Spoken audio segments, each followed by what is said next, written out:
સુરતમાં આવકના દાખલા કઢાવવામાં સમસ્યા યથાવત જોવા મળી રહી છે।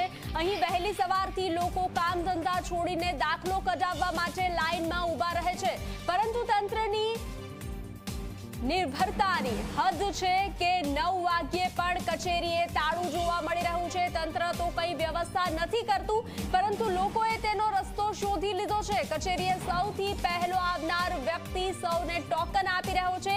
જે વ્યક્તિ જે ક્રમમાં આવે તેને ટોકન આપવામાં આવી રહ્યા છે। ઝી 24 કલાકના કેમેરાથી લોકોની હાલાકી કેદ થઈ અને સાથે તંત્રની અવ્યવસ્થા પણ। સુરતમાં તો ધારાસભ્ય કુમાર કાનાણી પણ તંત્રને આવકના દાખલા મામલે કામગીરી સરળ બનાવવા સૂચન કરી ચૂક્યા છે, પરંતુ સ્થિતિ તેની તેજ જોવા મળી રહી છે। લોકો પોતાની નોકરી પર રજા પાડીને ઘરના કામ પડતા મૂકીને આવકના દાખલા કઢાવવા માટે કલાકો લાઇનમાં ઊભા રહે છે અને અધિકારી ઘરે સૂતા હોય તેવી સ્થિતિ સર્જાઈ છે। સુરતના લોકો સવાલ કરી રહ્યા છે કે તેમને આ સ્થિતિમાંથી ક્યારે છુટકારો મળશે। વધુ વિગતો સાથે જોડાઈ ચૂક્યા છે સંવાદદાતા ચેતન। જી ચેતન, લોકોને હાલાકી ભોગવવાનો વારો આવ્યો છે, પરંતુ તંત્ર આ ખાડા કાન કરી રહ્યું છે।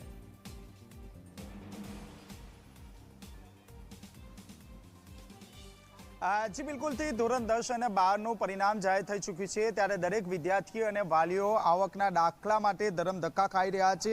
બીજી તરફ જે રીતે કાળઝાળ ગરમી પડી રહી છે, જેને કારણે સામાજિક ન્યાય અને અધિકારિતા વિભાગ દ્વારા જે છે તે સમયમાં ફેરફાર કરવામાં આવ્યો છે। અમદાવાદ અને બરોડામાં જે સમય છે તે ફેરફાર કરવામાં આવ્યો છે। સવારે 9 વાગ્યાનો સમય કરવામાં આવ્યો છે, પરંતુ ઝી 24 કલાકની ટીમ જ્યારે અહીં જે સિવિક સેન્ટર પર પહોંચ્યું ત્યારે 9 વાગ્યાના ટકોરો થઈ ગયો છે। 9:30 વાગ્યા છે, તેમ છતાં મુખ્ય બિલ્ડિંગને તાળું મારેલું નજરે પડી રહ્યા છે। જે લોકો છે તે લોકોએ ધરમધક્કા ખાવાનો વારો આવી રહ્યો છે। આ ઉપરાંત ટોકન વ્યવસ્થા પણ લાગુ કરવા માટે આદેશ આપવામાં આવ્યો છે, તેમ છતાં અહીં કોઈ પણ પ્રકારની વ્યવસ્થા નથી ગોઠવવામાં આવી। જે વ્યક્તિ પ્રથમ આવે છે તેના દ્વારા જ આ જ રીતે લિસ્ટ બનાવવામાં આવતું હોય છે। આપ જોઈ શકો છો, એક વિદ્યાર્થી છે તે સવારે 7 વાગે અહીં આવી ગયો હતો અને ત્યારબાદ જે રીતે 1 બાય 1 જે લોકો આવે છે તે રીતે આ રીતે તેઓનું નામનું લિસ્ટ તૈયાર કરવામાં આવે છે અને આ વિદ્યાર્થી દ્વારા ટોકન આપવામાં આવે છે।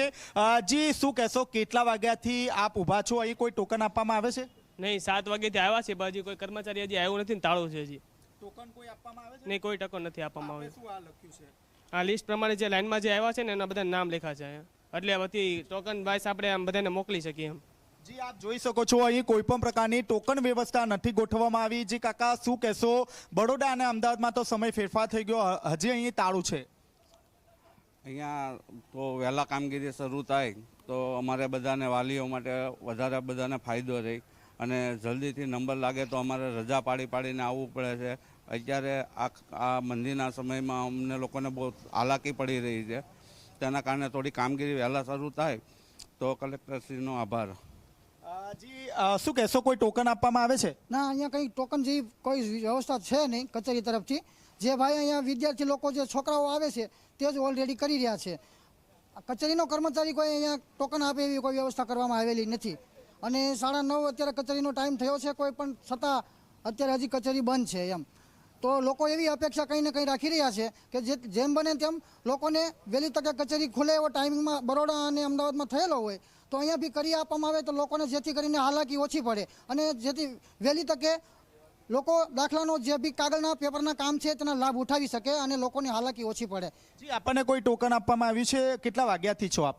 7:30 વાગ્યાથી છે, કોઈ ટોકન આપવામાં આવ્યું નથી। 9 વાગ્યાનું અમદાવાદ બરોડા બધે કરેલું છે, પણ અહીંયા 9:30 વાગી ગયા છે તો બી ટોકન માટે કે કોઈ કર્મચારી કોઈ આવેલા નથી અને આ માટે શુક્રવારે પણ આવ્યા હતા, શુક્રવારે રજા હતી તો કોઈ જાહેર રજાનું કોઈ લિસ્ટ કે કોઈ જાહેર કરેલું નહોતું અને અહીંયા રજા હતી। 3 દિવસ 4 દિવસથી ધક્કા ખાઈ છીએ અને નાની મોટી કોઈ સ્કેરી હોય તો બી આ લોકો પાછા મોકલે છે અને એજન્ટો દ્વારા કામ થાય છે, એમાં એ બધું હોય તો થઈ જાય છે। જે 25 રૂપિયાનો આવકનો દાખલો નીકળે છે એના 1000 રૂપિયા લેવામાં એજન્ટ પાસેથી આવે છે, છતાં બી લાઇનમાં ઊભું રહીને જ દાખલો મેળવવામાં આવે છે તો એ 1000 રૂપિયા લઈ લે છે। પણ લોકોને 15 દિવસ 20 દિવસનો જે ટાઈમ છે એની અંદર બધાને એક સાથે કામ કરવું છે તો લોકો કંટાળી અને જે કામ નથી થતું એના માટે એજન્ટોને ફરજિયાત આજે સગવડ નથી છતાં બી પકડવા પડે છે અને છતાં કામ તો લાઇનમાં ઊભું રહીને જ થાય છે અને આ લોકો કોઈ નિયમ પ્રમાણે વહેલા તો નથી આવતા, પણ જે 11 વાગ્યાનો જ્યારે નિયમ હતો તો 11 વાગે બી આઈનું કાર્યક્રમ કે કાર્યાલય કોઈ ચાલુ થતી નથી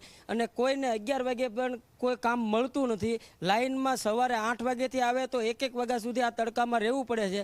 આ 5 દિવસથી કુમારભાઈ કાનાણી આવ્યા હતા અને આ મંડપને એવું નખાયું, નકર આ મંડપની કોઈ પણ વ્યવસ્થા હતી નહીં અને તડકે ઊભા રહીને લોકો હેરાન થઈ અને 3 ધક્કા ખાય ત્યારે આ કામ થતું હતું.